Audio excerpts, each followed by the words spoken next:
Goeiemôre en weer eens baie welkom hier saam met ons by ons oggendoordenkings tyd. Ons praat bietjie oor die ja sê, nee sê. Ons praat oor die vyand, die Herodes.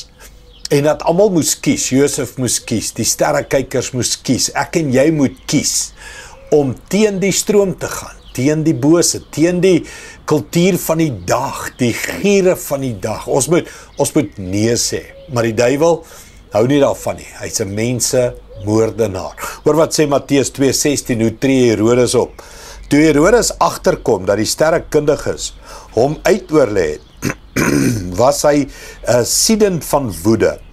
Hy het soldate gestuur om in en rondom Bethlehem al die seentjies van 2 jaar en jonger om die lewe te bring.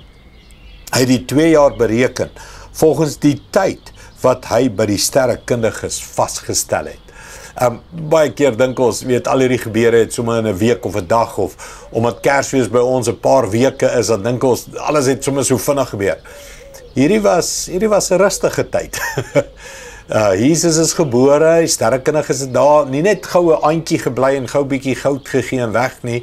Hierdie is lank, mense bly weke, dae, 7 dae, Jesus se besnydenis, al hierdie goed, en daarom 2 jaar. Maar kyk hierdie moordlustigheid van Herodes. Maak alle seentjies 2 jaar en jonger dood. Dis tipies die duiwel. Die duiwel is 'n mensemoordenaar. Die skrif sê Johannes 10:10 sê mos hy's 'n dief. Hy het net gekom om te slag, steel en te verwoes. Mens, hoor mooi, die duiwel speel nie. En kom ek gee jou nog een. Hy speel nie met nuwe Christene nie.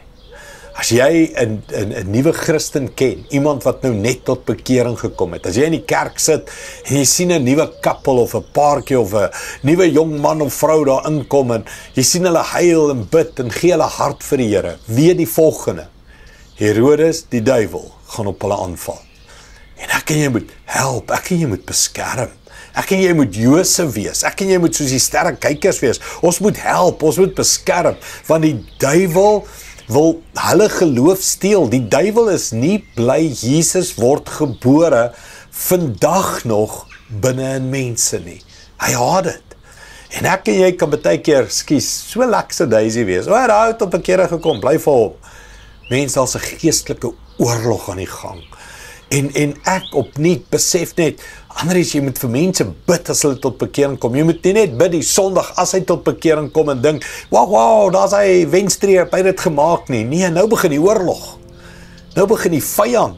Hy sal babietjies 2 jaar en jonger vermoor om Jesus te stop. Mens, hoor jy wat ek sê? Ons moet baie meer beklei vir die siele van mense. Ons moet baie meer intree vir die siele van mense. Ons moet baie meer bid vir die beskerming van pasgebore Christene. Jy ook. Daar kom jy net tot bekering en kan nie verstaan hoekom as ek Jesus kies, raak dit skielik so moeilik nie. As ek Jesus kies, hoekom is daar skielik so baie aanvalle nie? As ek Jesus kies, hoekom is daar moord en doodslag om my? Dis Herodes. Hy wil Jesus binne in jou. Jou geloof, jou aanneem van Jesus binne in jou doodmaak. Kom ons bid. Kom ons bid vir beskerming. Kom ons bid dat ons dit raak sien. Kom ons bid dat ons wakker sal wees en sien wat die vyand doen. Hemelse Vader, help ons om die geestelike oorlog beter raak te sien. Help ons by die kerk, help alle gelowiges. En dan in besonder help alle nuwe gelowiges. Here, om staande te bly.